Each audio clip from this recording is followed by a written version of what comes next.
Right on, new year, new intro. Yes. Hello, everyone. My name is Kelly.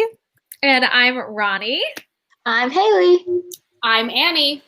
And you are watching the Maker Meetup. I wish I had that little Disney Channel, like Mickey Mouse ears, and you're watching the Maker Meetup. Well, guys, welcome back. Happy New Year. You are tuning in to our 4th episode of the Maker Meetup. So we are so happy to continue to come on here every single Tuesday to kind of shine a light on this maker community that we call home. So we got some really cool things to talk about today. And we are first going to talk about our Maker Spotlight from last week's episode. Yes. So this is super cool. I'll kind of explain the prompt to you first, so you're all kind of in the same know right now. But last week, we asked you guys to post a picture on your Instagram account, tag the Maker Meetup, and basically tell us your 2021 New Year goals, your resolutions for the year. And so let's bring up our Maker Meetup right now.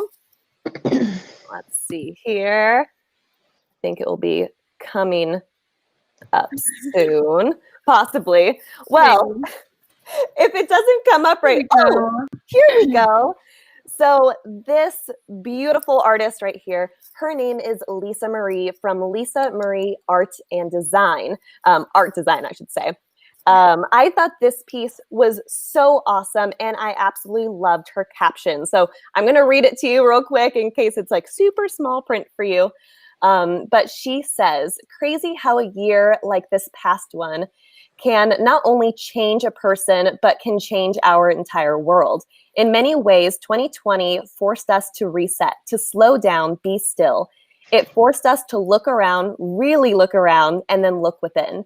These past few years, I have put a ton of focus and energy into my own physical and mental health. In 2021, a goal of mine is to focus on others, to empathize, to connect, to really listen, and to show my intention, support, and love through my actions. Yep. Yeah, that was amazing. I love that. Also, so the art was obviously amazing. I'm glad it's back up. I like the glitter bottom. Like, I think it's really cute, but also like the staging of the photo is on. Yes. Yeah, it looks really good. And professional photography on a page is so good for boosting your social media following and engagement and stuff. Right on with the staging. I loved it. Yep. And also, like, can I have those numbers as my house numbers? Right? These are so good. They're so cute. They're aesthetically pleasing. We literally love everything about this. Yeah. I almost I was at Michael's earlier. I needed a hot glue gun. I should have one, but I was buying one. And I saw little letter cutouts like that. And I was like, should I take some inspiration? Yes. Did you? I love that. No, I didn't pick up that, but I love what she did with them. So maybe in the future I'll try it out for myself. Me too. Oh, and she's on. Yay! Lisa Marie is on. The comments yourself. She said, "Love you, girls. It's so amazing. Thank you." Well, thank you, Lisa Marie, for doing the hashtag challenge and showing us your amazing artwork. Yes. And I love the caption. I love the caption. I mean, I think everybody really last year learned to stop and kind of pay attention to the surroundings, to people, what people are feeling, what's happening around you, as opposed to just you and yourself and just your artwork. I think everybody took a step back, and it's just a stop. And I think, it was hard, but I think it has good results. Our eyes see differently now, so. Yeah. Yes. And we'll definitely be showing that on our Maker Meetup Instagram story. Yeah. Definitely. And we do post. I'm sorry, what did you say? I will post it and tag her so you guys can check it out for yourself too. Yes, definitely. Sure. And we do these Maker Spotlight challenges every single week. So make sure to tune in to the episode. And we always kind of post the prompts afterwards as well on our stories. So stay tuned. But let's kind of start making it happen. Let's get into today's main topic, which is a big one. It's about finding your own style. So it's a pretty broad topic, So this episode, we're going to just be kind of having a good conversation with each other about this topic and just kind of about the maker community and how it's like to kind of like carve your own path in this maker space that's so vast. So first off, this first kind of thought I want to pass to Hailey. So I want to kind of know, what do you feel like, what does it mean to have your own style to begin with? And I know you have such an amazing style.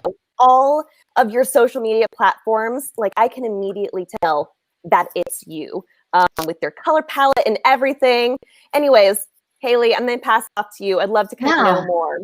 This is so, Kelly, this is like perfect timing because we just started this Maker Meetup and I come from, sorry if my dog's barking, it's fine, he's outside. I come from like a corporate job where I had to just make sure fonts matched and colors matched and everything was always uniform and the same so that they'd see it on billboards. People would know the logo just by looking at the logo without the name. And then we started this and I'm like, oh my gosh, I need to know what fonts we have to use. And I text you guys this all the time because it drives me insane. But I struggle on the inside with my own stuff because I told you guys this as well. I love every font. I can't pick one. I ended up I picked a header font and a subheader font and I just rode with it. And I said, I'm not going to change my mind this time. I picked a nice group of colors. It was a broad range of colors because I noticed that when I picked 4 colors, I couldn't really constrain my photos into that tiny of a space. So I picked literally like 20 colors that all kind of go together.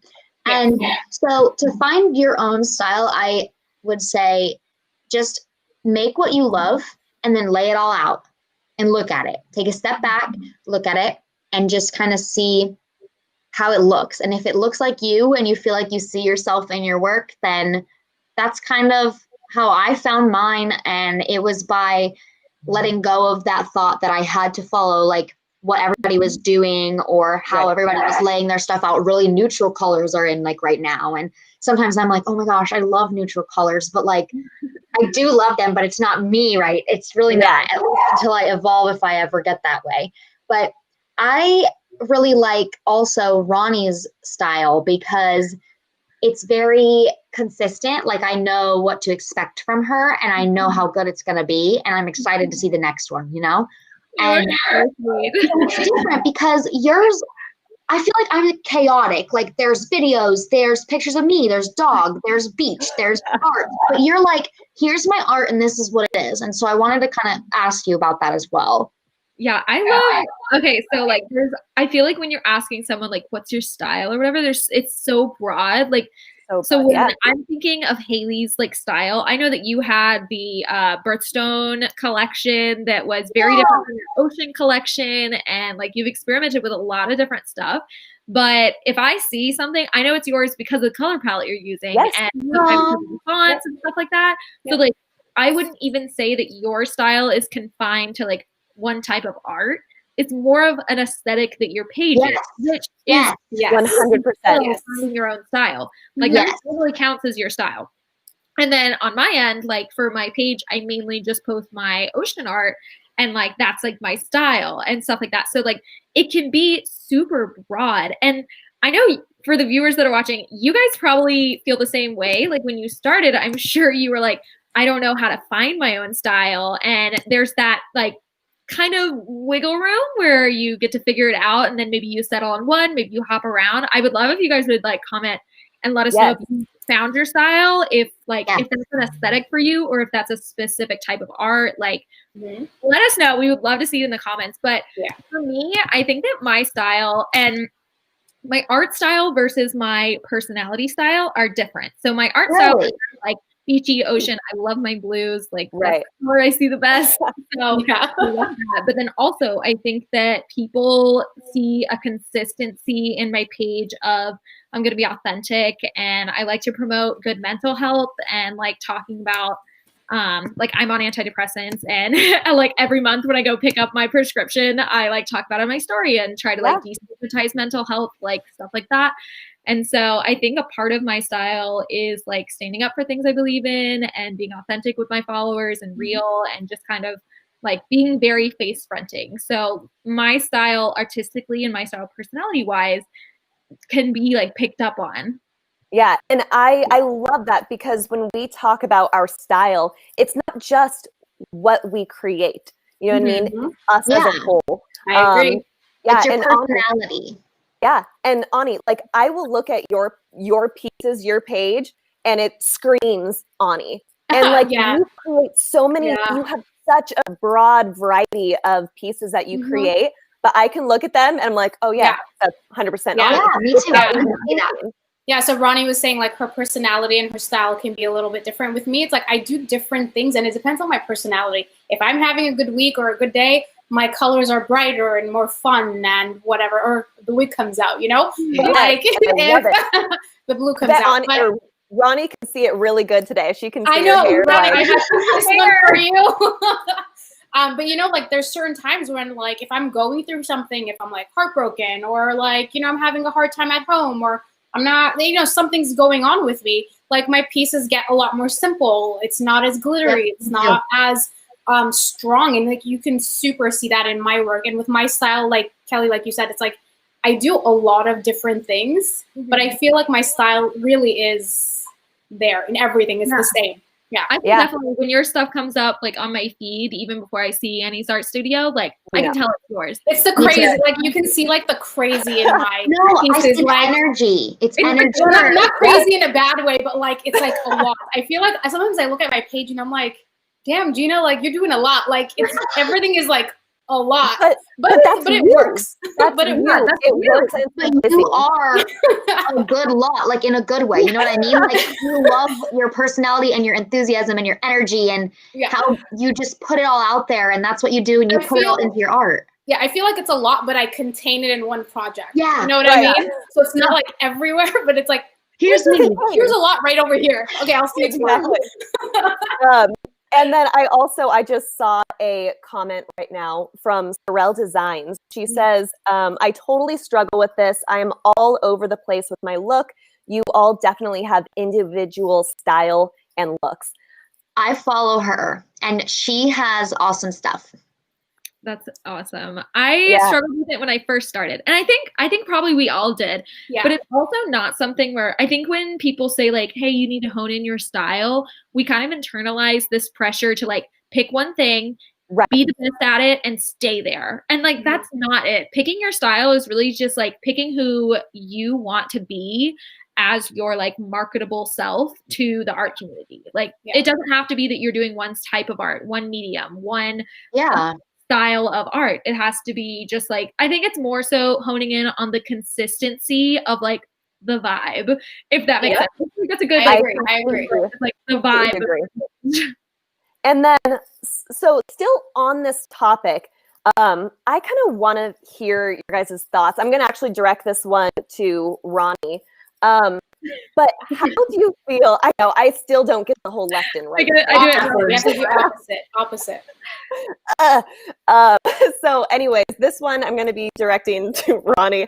But I feel like there is definitely, you know, kind of a stigma in the creative community sometimes about like size of the art piece. If there's like a hierarchy, it seems like sometimes like large pieces, you know, people doing huge tabletops or making, you know, a whole wooden cabinet or whatever, big pieces, like they get the gold star, you know what I mean? But the people who are spending, you know, still weeks, days, hours, tons of talent, tons of time on ring dishes, on magnets, on keychains, like I feel like I feel like they don't get that gold star sometimes when, and I don't agree with that. So what are your thoughts on that? I totally agree there. Now, I personally have worked on like both ends of the spectrum. Like I've done, the biggest piece I ever did was a 13-foot long table. It was huge. And then like small pieces I do,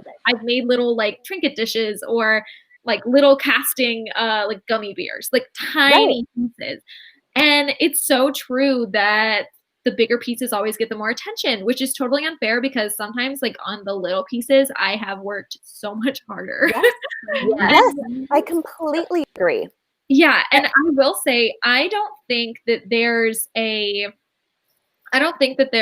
any more value to scale. So I don't think that scale equals value or equals quality. Like you could make a really big piece that looks really terrible, or a really big piece you rush through and prepare for enough and just like didn't do great on, whereas you might like take a ton of time on a small piece and it be amazing. Right. But I will say, marketing wise, the internet loves big things. So you don't need to do big things, but it is good to push yourself. And I don't think that everyone should drag a 13-foot table home. Project to take on. And I am happy doing my smaller pieces.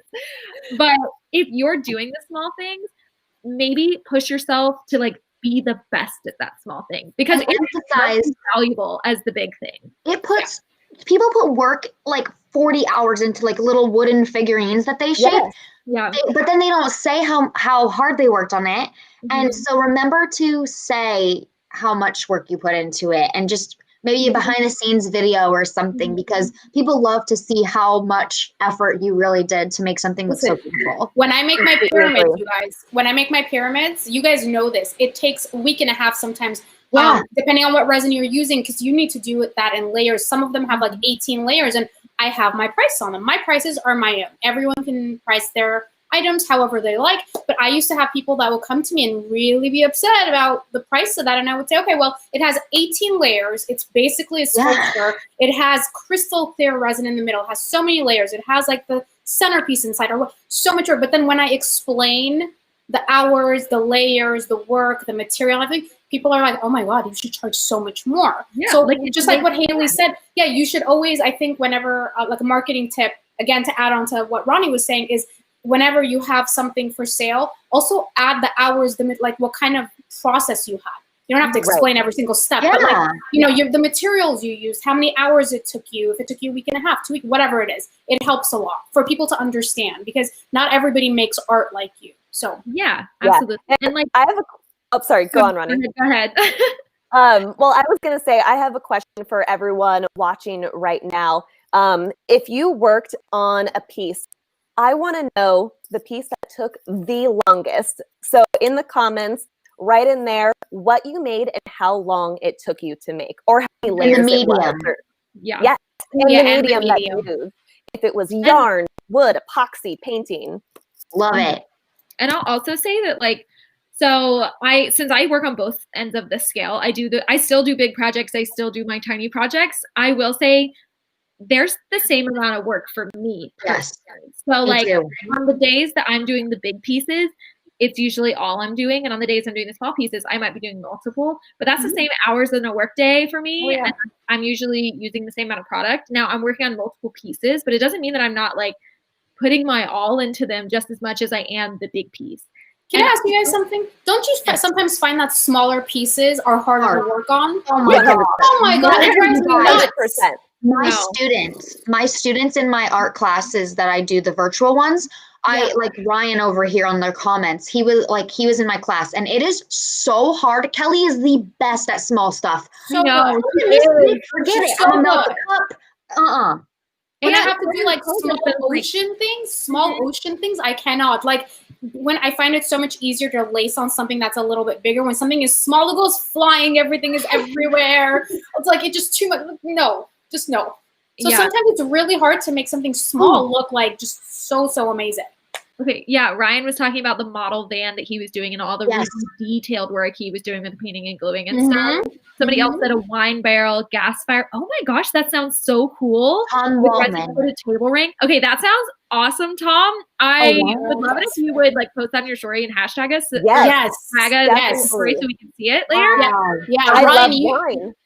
Yeah, that sounds honestly incredible. But I was also thinking, when we were prepping for this episode, I was thinking about like the hierarchy and like the gold star always going to the big pieces because they're like flashy, and the internet loves like flashy and quick and like instant gratification. And then I was thinking about sketch artists. And have you guys ever watched sketch artists that do like cityscapes or just like really, really detailed work? Incredible. If they worked on a large scale, you would lose all those details. There's no possible way that you'd be able to do all that like intimate hard work and detailing. Whereas like when they're doing their like regular size pieces, which are usually pretty small for like very detailed sketch artists, like you can appreciate it all. And I think that it goes the same for every medium, is that like if you're going to be working small scale and putting in all that hard work and detail, like people will see that. Oh, Nick Sereno. I built a semi 3D volcano that felt like it took 3 days to finish. I know you. I love that. And let's see, Chantel said she built a 6x4 painting of a local restaurant. Oh, that's whoa. 11 by 14 paintings. Is this inches or feet? Oh, right. The second one is inches. Okay, I was like, oh my goodness. Oh my gosh, that sounds incredible. Wow. All of these are so cool. Oh, somebody's working with the sculpted panels. I see. Yes. We all love them. Favorites. Absolute favorites. Panel coasters. Okay. Yeah. Reese Watson, me and him were messaging literally earlier today. He made this awesome electric guitar, and he made an acoustic he was showing me today, and he makes guitar picks all out of resin. So cool. I told him that he needs to enter in the challenges so that we can spotlight. Yes. Awesome. And we would love to share these. So everyone that's in the comments right now showing these amazing things, post them on your stories or on your stories and tag us so we can share. So people can Ryan, I want to see that van again. Ryan, I want to see that van again. Post it. I really struggle with how to price my items. I made a table from a vintage piece and it took me 2 weeks. I did the inside with epoxy resin. I think a couple of us have a blog post up about pricing, and we also have some previous Maker episodes that we do talk about pricing. Yeah, maybe we can share them on the entire episode on pricing at some point. Yes, we will. Yeah. Maybe whoever has those, you guys, we can throw them up on the Maker stories as well so people can see those blogs. Yes, because they pop in fast for us. Yeah. Guys, that's so amazing. Thank you all so much for posting those comments and kind of telling us about yourself a little more. And what's so cool is that every single one was so incredibly different. And that's what I love to see the variety in the Maker community. And then I do have a little thing I want to talk about with Miss Annie down here. So we were talking about, we can see when you post something, we know you posted it, like we know it's you. But you are also keeping up with the trends and creating trends. I mean, you are just like blowing up right now. And I kind of want to hear your thoughts on this whole like keep up culture that's in, the creative community, where it's like we need to keep up with these trends. But is it okay to, be different, or do you need to do the trend to stay relevant? Like, what are your thoughts on all of that? Okay, first thing I'm going to say is let's not keep up with things. Let's join. All right, so let's not keep up with the Maker community. Let's join the Maker community. If something is happening in the community, I always say this: if there's a trend happening, there's a reason, right? Yeah. So if the entire Maker community is making something, make it one time, make it fun, share put your own style on things and join on it. You don't have to change your style to that forever. But if it's something that's up your alley, I think you should try it. First of all, you'll learn from it. Second of all, people, you'll have people's eye on you. Again, it's a trend. Like, when I did my pyramids, they took off and so many people started making them. I didn't stop, but I definitely have my own twist on it. Just like you guys said, if you see my pyramid, you're going to know it's my pyramid, right? So that's the thing. I think I don't like the word like keeping up, because it's like you're always running to this perfection or to this idea of something where that's what you need to do to stay relevant. I don't like that. Join into that trend, just like everybody else, make a piece and do that. But my thing is, keep your own style. Don't copy somebody else to the T, because then you're not really creating anything new, right? So, Sorry, I lost I my love train of that. thought for a second. Love it.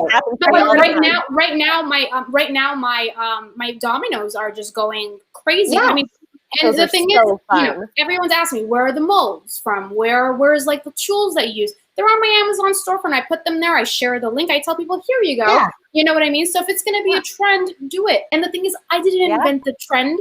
You know, Yeah. I just happened to make them, and my videos get bigger so people see them, and you know, just keeps going. So again, it's a community. We're all doing the same thing. Do it as long Love as it. you can, and then move on to the next. You know? Yeah. Yeah. And then if there's no trend, just do what you want. Yeah. Do what you feel. You don't have to change your style. And also, if something, just because also something goes viral that you make, doesn't mean you have to like change that style and leave it and not do it again and do something else because somebody's doing that as well. Like if you love doing that, do it. You need to do what you love in your art and put your love into it. If you like doing that, people are going to know. If you start making something that you don't really care about, it's going to show. So go with it as long you know when to change. I love Angela's. Yes, that's so Honey, I sweet. know you're one from anywhere. I love you, Angela. And thank you for noticing my hair. I love Someone thinks you cut it. I love the way that you can hop onto a trend and then you can also start one. Like, I didn't see pyramids before yours. I don't know if somebody sure it had been done before, but I like started really seeing them when you started doing them. And you guys want to know something funny What? about the pyramids? So when my first one went viral, the company that first made them from China would message me and be like, Annie, you need to stop. We're sold out and it's going to take us months to remake and restock. Oh People my keep God. messaging and they're like, you need to stop. I was like, I sold China out? Whoa. Well, that's a huge compliment. Yeah, That is I was like, compliment. that is a huge compliment. And I will say, if you're like just finding your way and like just starting out, you also don't need to feel like you need to follow trends. Yeah, I'm not really a like trend person, I wouldn't say. Like I don't really hop on things when I see them. I love to see the trends like going viral and everything. I just don't usually hop on. But I will say, every time that I've really like pushed myself to do something new or push myself to like really try harder, really like step outside of my comfort zone, even if it's not towards something that I've like previously been inspired by, just something I want to try that's new, it's always come back tenfold, like in benefit. Yeah. First did that, gosh, what was that? It was that table I made forever ago. And it was the ones where I like did the waves inside it. I did it at home. And it was actually the first river table that I did before I came in one at Moss.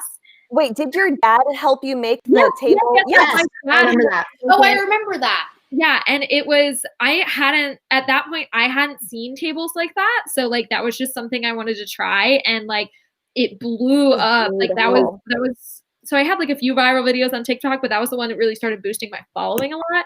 So like stepping outside of my comfort zone really benefited me. And it wasn't joining a trend, but it was starting one. And I've seen tons of those now. And it's so encouraging to see people like take inspiration from what you've done. And like, I was not the first person to do that by any means, but I know that millions and millions and millions of people saw it. And then same with the one that I did at Masapaxi. So like, you don't have to hop on the trends, but like, feel free to be a trendsetter because love people becoming confident with something new and they know they've made something amazing. Oh yeah. And then be a strong artist, be strong, be confident, and again, love what you do and put it out there, and people are going to want to make art like you. And if you make something and like it doesn't take off as a trend, so what? At least you can say you tried it. Yeah, of course. Yeah. I mean, I try to. It's nice when it happens. It is. It is. And we all try to think, out of the box when we're creating pieces. And, we're not doing it to create a trend. We're doing it to have fun, to grow, to create, and to test ourselves, to challenge ourselves. So, if it does happen, awesome. But if it doesn't, that's okay. Yeah. But so kind of like what we're talking about with, if you've ever done something, like tried something that wasn't a trend, that wasn't a thing, and it became a thing. So I'm just going to jump in a little bit to our next week's Spotlight Maker Challenge. So I'm going to kind of use that. This is not what we were planning, but this is now going to be our Maker Spotlight Challenge. So next week, or this week, after today, start posting. Anyways, show us a picture of a piece that you made that wasn't a trend, that was completely different, and that it maybe like became a thing, or it became your thing, that you thought out of the box, created it, and it became either your style or a trend, something very out of the box. Or maybe you tried something new and it was a complete fail. We want to see those too, because I want to see. Yes, definitely. Fails are so much fun to watch. Like it sucks in the moment, but like we all learn from it. Everybody loves tutorial.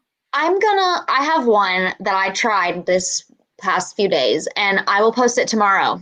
And we'll see what happens, because in my head it's great, but out in the world we'll see what happens. So I'll do it with you guys. Oh my god, I'm excited. You know what? I had a lot of fails with my chess set that I made, and the video looked beautiful and clean and nice. I had a lot of hard failing moments during it, so I'm going to put those together, and I will join this too. Oh, I love it. Awesome. I'm so excited, and I've had so many things that I've tried that have failed, and some that actually, like, the failures were the success in the end. So it's kind of fun too.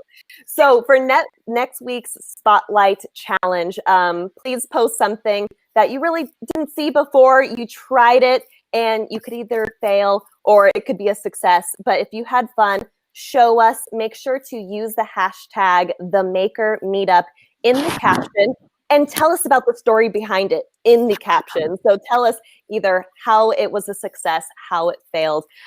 We would love to hear that. Kelly, there was a first for you at the Maker Meetup, wasn't there? There was a first for all of us. We were working with those sculpted panels. Yes. Oh my.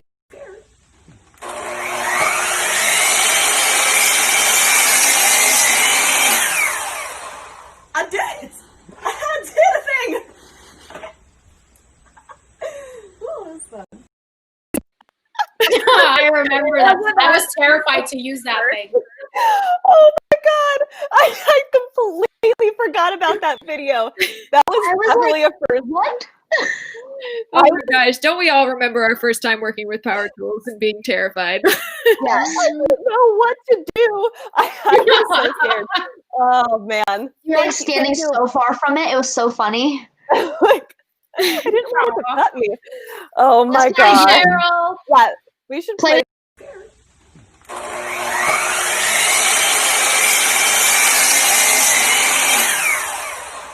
I did it! I did a thing! Oh, that was fun. And Out of the California girl. I don't know how that happened. Oh my gosh, that was so fun. That was, months and months ago with Miss Annie down here. We were in Minnesota. I was scared to use that thing. I didn't touch it. Derek did mine for me. I love it. Bandsaw, not the bandsaw. What is it? The wood mill? Something like that? Where it cuts the whole tree in half? Miter? Yeah, I got to use that. Planer. I guess that was like the first trip. I got to use that there. Oh my gosh. That was awesome. That was with us. Bandsaw? I don't know, but it was awesome. And I remember I was like, I just went. Yeah. That was, but anyways, Kelly, the rules for the call to action. Sorry, we went on a tangent there. Oh, yes. Call to action. What are the rules? Okay, so post something that you haven't tried before. Could have been a fail, could have been a success. Please tag us in the caption. Make sure to use the hashtag #TheMakerMeetup. That's where we look to see all of the posts that you guys do. And then make sure to write in the caption the story behind it. Tell us kind of a little bit more the backside behind the piece that you created. Also, a small note, we have had a few people that are just changing the captions of old posts, and those don't count. We love the enthusiasm, but we would love it in a new post. So make sure these are new posts that are going up after tonight's episode throughout the week before the next episode. Can't be changing the caption of old posts because we can't see. They don't like generate in the hashtag for us, so we can't see. Definitely. And I will say it was quite creative. It was quite creative to add the hashtag. But yeah, we are so excited to see every single week seeing all of your posts with the hashtag the Maker Meetup for the challenge. It is such a blessing to be inspired by you guys, and also seeing that you guys are being inspired by all the makers around you. And then I think actually before we go, we might have one more video. Let's pull it up.